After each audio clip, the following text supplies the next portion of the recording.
I wanted to break down this part of the rubric, command of evidence, which is on page 43 of your interactive notebook, to help you understand how this applies to the discussions today, as well as how you're going to be graded in your literary analysis.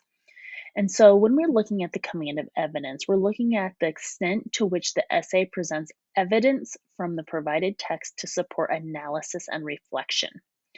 And so when we're looking at evidence, we have to think about what that word means. We have been working on this for a couple weeks now with evidence and claims and evidence.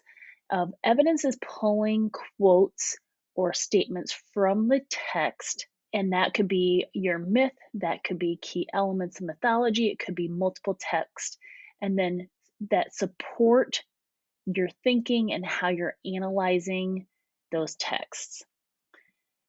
So to get a 4, you would need to be able to develop the topic with relevant, well-chosen facts, if there's facts in there.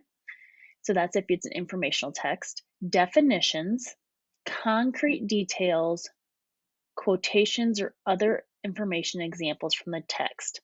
So that if you're talking about concrete details, quotations, and other information and examples, those might be more of the literary pieces. So more your myths or the lightning thief, things like that.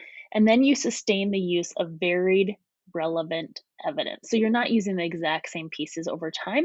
You're using different ones and then how they are relevant to each other. So that's for a 4. That's going beyond the standard. To meet the standard, you need to be able to get a 3, and that's developing the topic with relevant facts, definitions, details, quotations, and other information and examples from the text. And you sustain the use of relevant evidence, but this time it has with some lack of variety. So you're not having quite a variety of evidence, or maybe it's not as relevant. So that's what's the difference between a 4 and a 3. So it's this main piece right here. And then this part up here, there's well-chosen facts. So this might just be things right from the text, but it's more in depth for a 4. To get a 2, which means you're developing, you're not quite at proficient, that you are partially able to develop the topic of the essay with use of some textual evidence, some which may be irrelevant. And irrelevant means that it's not relevant or not accurate to the information that you're really trying to pull. And it also uses relevant evidence inconsistently. So inconsistent means not consistent. So you're not really being able to pull relevant evidence that it's relating to your analysis and reflection.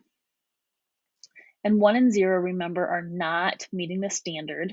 And so that's emerging, or there's no evidence. And so this statement says, for 1, demonstrates an attempt to use evidence, but only develops ideas with minimal occasional evidence, which is generally invalid or irrelevant. So that means you're just pulling pieces from text, but it really isn't supporting your claims.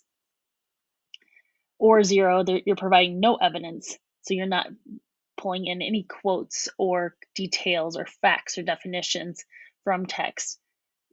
Or you're providing evidence that is completely irrelevant, has nothing to do with your analysis. So if we think back to today's discussion where you're trying to figure out the theme of your myth and how it relates to the lightning thief, I want you to kind of give yourself a little self-reflection here of where you feel you fit on this rubric for command of evidence. Were you able to develop the topic with relevant, well-chosen facts, definitions, details, quotations, or other information examples from the text? Were you able to use varied, relevant evidence?